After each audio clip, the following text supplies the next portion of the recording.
বাংলার লক্ষ লক্ষ মানুষ, গরিব মানুষ, খেটে খাওয়া মানুষ, যারা সম্পদ তৈরি করেন দেশে, যারা প্রতিদিন রক্ত ঘাম দিয়ে আজকে আমাদের দেশটাকে করছে, তাদের দাবিগুলোকে আমরা সামনে এনেছিলাম।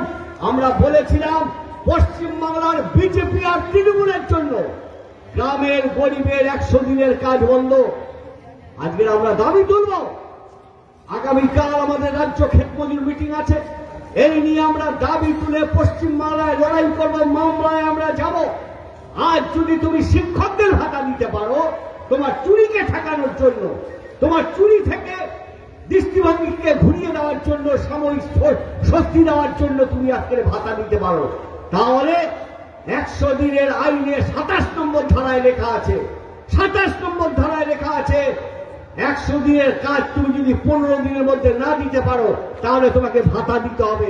সেই লড়াইও পশ্চিমবাংলায় হবে। লড়াইটা হবে, ওরা ধর্মের লড়াই করবে, আমরা কাজের লড়াই করব।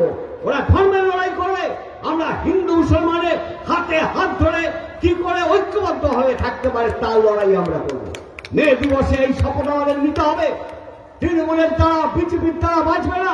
একটা চোরের সরকার পশ্চিমবাংলায় চলছে, এটা শেখর শুদ্ধ চোর, এটা পুরো চোর। আর 420 সরকার পশ্চিমবাংলায় চলছে, আর এই 420 সরকারকে টিকিয়ে রাখছে আরতে, এটা মনে রাখতে হবে। তাই লড়াইটা সামনাসামনি হবে, লড়াইটা সামনাসামনি হবে এবং পশ্চিমবাংলার লোক লড়তে প্রস্তুত। তার জন্য আমাদের বিকল্প ভাষ্য তৈরি হচ্ছে। পশ্চিমবাংলার মানুষ ক্লান্ত। এই ধর্ম সুশ্রী আর ধর্ম নিয়ে উন্মাদনা আর এই মমতা ব্যানার্জির নাটুকে যে চরিত্র, পশ্চিমবাংলার মানুষ ক্লান্ত হয়েছে। আমাদের পথ দেখাতে হবে, আমাদের লড়াই পথ দেখাতে হবে। এটা মনে রাখবেন, পশ্চিমবাংলায় যেমন রেনেসা হয়েছে, পশ্চিমবাংলায় তেমনি লড়াই হয়েছে। পশ্চিমবাংলায় খাদ্যের লড়াই হয়েছে, পশ্চিমবাংলায় জমির লড়াই হয়েছে, পশ্চিমবাংলায় শিক্ষকদের লড়াই হয়েছে, পশ্চিমবাংলায় কর্মচারীদের লড়াই হয়েছে। তার জন্যই পশ্চিমবাংলায় যে দীর্ঘকালীন গরিব মেহনতি মানুষ, মধ্যবিত্তর মধ্যে ঐক্য গড়ে উঠেছে, তাকে যে ভাঙার প্রতিনিয়ত পরিকল্পনা, তার চেষ্টা হচ্ছে। আমি মে দিবসে আপনাদের শেষ আবেদন করব, আমাদের পরিধি বাড়াতে হবে।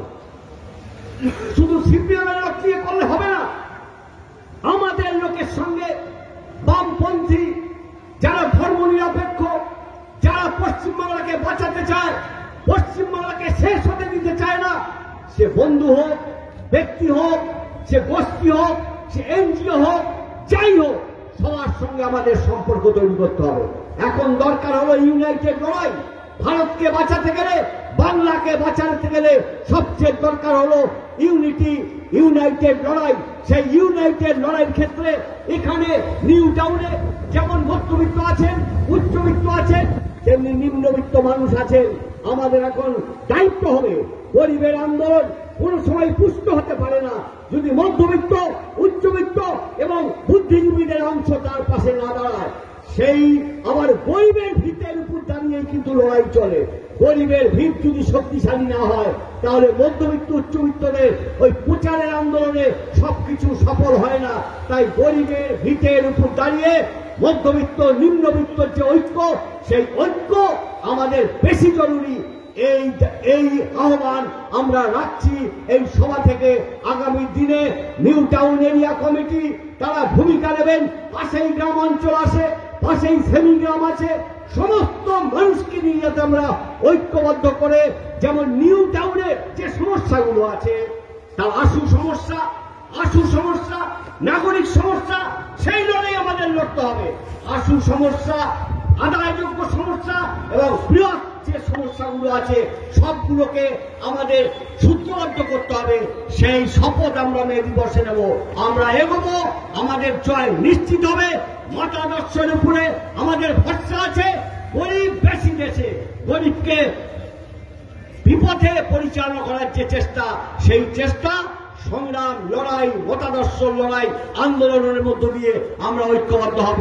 সবাইকে ধন্যবাদ, নমস্কার জানিয়ে আমার বক্তব্য শেষ।